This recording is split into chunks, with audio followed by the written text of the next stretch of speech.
Khemraj committee की report प्रस्तुत की गई और उस रिपोर्ट के खिलाफ आज ये राजस्थान का एक ही कर्मचारी संघ जो है वो प्रदर्शन कर रहा है। इन्होंने आज खेमराज कमेटी की रिपोर्टों की होली भी जलाई है। इन्हीं से बात करते हैं, जानने का प्रयास करते हैं कि क्या नाराजगी है और क्या विषय है। साहब, खेमराज कमेटी की रिपोर्ट से क्या समस्या है? राजस्थान की सरकार जब भी कोई वेतन आयोग लागू होता है कमेटियां बना देती है। 7वां वेतन आयोग लागू हुआ था जब सामंत कमेटी का गठन कर दिया। हम जब कह रहे थे कि इसमें वेतन विसंगतियां हैं उनको दूर किया जाए और उन्होंने एक कमेटी का गठन किया। वो बार बार कमेटी अपने रिपोर्ट तो नहीं दे रही थी और बार बार इसका समय कार्यकाल बढ़ाए जा रहे थे और इसका विरोध हमने जब किया तो रिपोर्ट पेश कर दी और उसके बाद में जो पिछली सरकार थी उन्होंने एक खेमराज जी की अध्यक्षता में एक कमेटी का गठन किया जिसमें वेतन विसंगति परीक्षण समिति नाम दे दिया गया। और उसमें वेतन विसंगति परीक्षण समिति जब रिपोर्ट को हम पिछले कई वर्षों से सार्वजनिक करने की मांग करते आ रहे थे, तो जब रिपोर्ट सार्वजनिक की गई तो उस कमेटी में निकला कुछ नहीं, जीरो निकला और खोदा पहाड़ निकली चुईया। और राजस्थान के कर्मचारी ठगे से महसूस कर रहे हैं क्योंकि राजस्थान की आम जनता और आम कर्मचारियों के पैसे का दुरुपयोग करने के लिए कमेटियां बनी और इन्होंने अपने अच्छे अच्छे वेतन और भत्ते वाहनों के सारे कर लिए और बार बार इन कमेटियों का समय बढ़ाया गया। और जब हम पिछले कई वर्षों से मांग करते हैं इसको सार्वजनिक किया जाए। अभी बजट से पूर्व जब मुख्यमंत्री और उप मुख्यमंत्री से हमारा संवाद हुआ था वहाँ भी ये मांग उठी थी, तो उप मुख्यमंत्री महोदय ने कहा इसको पब्लिक डोमेन में डाल दिया जाएगा। और जब हमें लगा कि इससे बहुत कुछ मिलने वाला है, पर देखा जब तो हमने जो मांगे दी, हमें लगा कि खेमराज जी जो जिस तरीके से हमारी बात को सुन रहे हैं और हमें लगा कि बहुत शानदार तरीके से कर्मचारियों को वेतन जो है विसंगतियां दूर हो गई और इसमें भत्ते भी हर तरीके के भत्ते थे कर्मचारियों के, उस पर भी विशेष तौर से सुना और हमारे पदनाम परिवर्तन का मामला भी इसमें था। परंतु जब खेमराज कमेटी की रिपोर्ट आई तब आम जनता के पैसे से ठगाई महसूस हुई और कर्मचारी ठगा सा महसूस कर रहा है। और हम पिछले कई दिनों से मांग करते आ रहे हैं कि इसमें जो हमने पदनाम परिवर्तन दिया वो कुछ नहीं हुआ। इन्होंने ये जरूर दिया है कि राजस्थान की सरकार में ये इस पद पे पैसे दिए जा रहे हैं, ये कर्मचारी संगठन मांग कर रहा है। परंतु जब कमेटी जब थी रिपोर्ट पेश करी तो उसमें रिकमेंड करनी चाहिए, रिकमेंड के नाम पे कुछ नहीं किया। तो फिर किस बात की कमेटी और किस बात की इनको 4 साल तक दबाए बैठे। तो इस बात को कर्मचारियों में बहुत बड़ा आक्रोश है।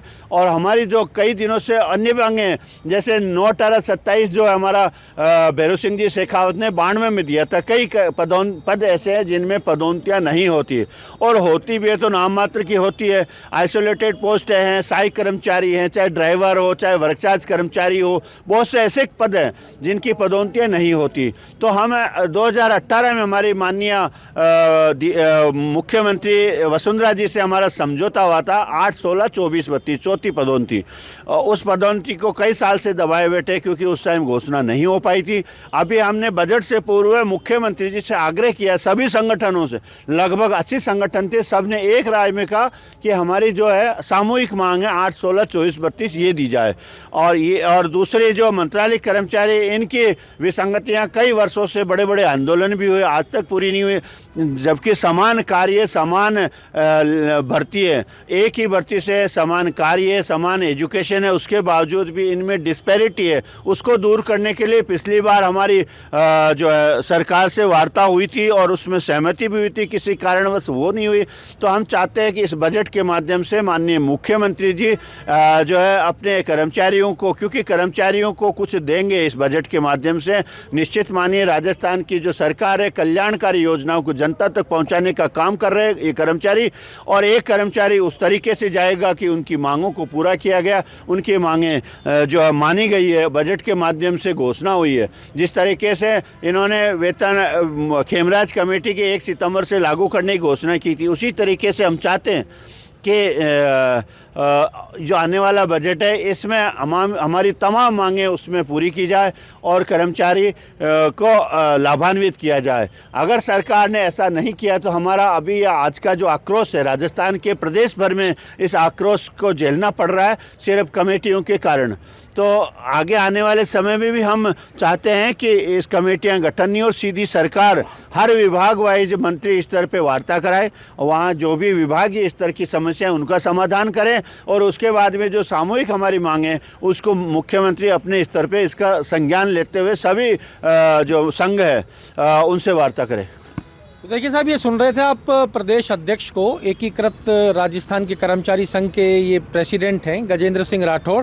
इनका कहना बड़ा स्पष्ट है कि कमेटी बहुत हो गया, कमेटी बनती है 4-4 साल काम करती है, कमेटी के अपने खर्चे और भत्ते शुरू हो जाते हैं और वो कमेटी अंत में जो रिपोर्ट प्रस्तुत करती है उसके अंदर इनको कुछ भी नहीं मिलता है। निश्चित तौर पर अभी आपने देखा होगा राजस्थान का कर्मचारी इन कमेटियों के माध्यम से सिवाय ठगाई के और कुछ नहीं हुआ और आम जनता के और गाड़ी कमाई का जो टैक्स का पैसा है वो इन्हें ज़बरदस्ती बिठा के दिया जाता है, जिससे आम जनता भी इससे खुश नहीं है और कर्मचारी भी खुश नहीं है, क्योंकि कर्मचारी बार बार अपना मांग पत्र सरकार के कमेटियों के सामने रखते हैं और कहाँ से आते हैं, सारे संगठन के पदाधिकारी आते हैं, कितना खर्चा होता है, उसके बावजूद भी सरकार ने इन पे कोई कमेटियों ने रिकमेंड नहीं की। इस बात को लेके खेमराज कमेटी के ऊपर राजस्थान के आम कर्मचारियों को बहुत बड़ा रोष है, बहुत बड़ा रोष है। तो देखिए, ये कमेटियों की जगह सीधा मंत्रालय जो है वो अपने कर्मचारियों के साथ में बातचीत करे, उनकी मांग सुने, क्योंकि इनका मानना है कि ये मंत्रालयिक और किसी भी विभाग के कर्मचारी भी उस मंत्री का ही परिवार हैं, क्योंकि ये कर्मचारी हैं जो सरकार की योजनाओं को नीचे तक पहुंचाने का काम कर रहे हैं, लोगों की वो योजनाएं पूर्ति में मदद कर रहे हैं। तो इनकी मांगे अधूरी क्यों रह जाए? इनकी मांगे बड़ी स्पष्ट हैं। वेतन विसंगतियों को दूर किया जाए। पदनाम के ऊपर पिछले कई सालों से चर्चा चल रही है, पर उस पर अब तक किसी प्रकार का फैसला नहीं लिया गया है। 19 तारीख को मुख्यमंत्री और उप मुख्यमंत्री दिया कुमारी बजट पेश करेंगे।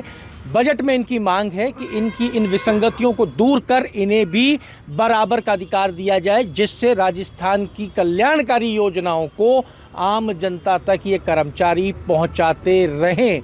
इनका इस बजट में किसी प्रकार का कोई उपहास ना बनाया जाए और कोई कमेटी ना बनाई जाए। निश्चित तौर पे अगर सरकार ने एक चीज़ है, हमारे घर का मुखिया अगर परिवार को खुश रखेगा तो परिवार समाज को खुश रखेगा और समाज खुश रखेगा तो देश खुशहाल होगा। तो निश्चित तौर पे मुख्यमंत्री जी से हमारा यही मांग है और हमारा निवेदन भी है अभी तो, क्योंकि हम कर्मचारी की सरकार के अभिन्न अंग होता, कर्मचारियों की कोई पार्टी नहीं होती, कर्मचारी उस सरकार का अभिन्न अंग है जो सरकार वर्तमान में होती है। तो हम लोग सरकार के जो भी कार्य है वो आम जनता तक पहुंचाने का काम करते हैं, परंतु हमारी जो मांगे हैं उस पर सरकार विशेष तौर से ध्यान दे। जिस तरीके से वेतन विसंगतियां कई विभाग ऐसे हैं और जो बजट में की गई घोषणाएं जो पिछली सरकारों द्वारा की गई घोषणाने का काम करते हैं, परंतु हमारी जो मांगे हैं उस पर सरकार विशेष तौर से ध्यान दे। जिस तरीके से वेतन विसंगतियां कई विभाग ऐसे हैं और जो बजट में की गई घोषणाएं जो पिछली सरकारों द्वारा की गई घोषणाएं, जिस तरीके से ठेका कर्मचारियों को शोषण से मुक्ति के लिए RSLDC का गठन किया, सिर्फ उसकी अधिसूचना जारी होनी है, उस पर अभी तक कोई कार्य नहीं किया गया। तो हम चाहते हैं कि उस अधिसूचना को जारी करें और राजस्थान के 3 लाख ठेका कर्मचारियों को इससे मुक्त दें। और दूसरा, जो संविदा कर्मचारी है जिनको IAS पैटर्न पे जो संविदा रूल्स बनाए हैं उस रूल्स में संशोधन करके और इनके नियमित पदों पे नियुक्ति दें। और अन्य जितनी भी हमारी मांगे हैं, जो जितने आंगनबाड़ी के अभी पिछले दिनों आंदोलन हुआ था, उनके वेतन भत्ते बढ़ाए जाए और ग्रामीण क्षेत्र के कर्मचारी है उनमें अगर सरकार सोचना चाहे तो कर्मचारियों की जो कमी है उसको पूर्ति के लिए 10% ग्रामीण क्षेत्र में भत्ता दें। और अन्य जो हमारी मांगे हैं उन पे सरकार अगर सोचती है तो निश्चित मानिए राजस्थान की सरकार का हम कंधे से कंधा मिला के सहयोग करने के लिए तैयार है, परंतु कर्मचारियों की मांगों को सुनना जरूरी है और इन मांगों को हमारी जो सरकार शीघ्र सुने। और पिछले कई दिनों से जो वेतन विसंगतियां हैं, जैसे मंत्रालय कर्मचारियों की वेतन विसंगति है, जेल कर्मचारियों की जो वेतन विसंगति है, आंगनबाड़ी में जो LS है उनकी वेतन विसंगति है, जिनमें कोई पैसे भी नहीं लग रहे, नाम परिवर्तन का है। तो और अन्य कई चीज़ें हैं जो सरकार को बिना धन के काम करना है, सिर्फ कर्मचारियों को नाम परिवर्तन या कुछ जेल कर्मचारियों का मैं नाम बताऊं कि वहाँ तो सिर्फ सीनियर जो जेल प्रहरी है उसका ज़बरदस्ती एक नाम कर दिया, जैसे पटवारी उनका सीनियर प्रहरी का उनका हटा दिया, तो इसी प्रकार जेल कर्मचारी उनका भी नाम जो है पद बनाया है ज़बरदस्ती का, जिसमें आज तक पदोन्नतियाँ नहीं हो रही। उस पद को भी फाइनेंस से स्वीकृति नहीं मिली हुई है, उसके बावजूद बना हुआ, तो उसको समाप्त करें। और जो जिनके विसंगतियाँ हैं, कई वन विभाग के पीडब्ल्यूडी के वर्क चार्ज कर्मचारी है, पीएचडी के वर्क चार्ज कर्मचारी, इनकी कई दिनों से मांगी चल रही है, उन मांगों को भी विशेष तौर से ध्यान देके और इसको दूर करना चाहिए।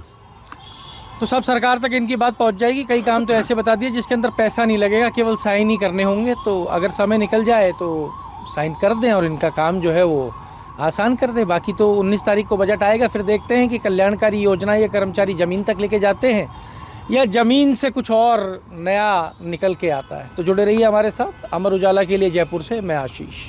अमर उजाला जीवांजलि के सारथी की मदद लें और महाकुंभ में स्नान जरूर करें।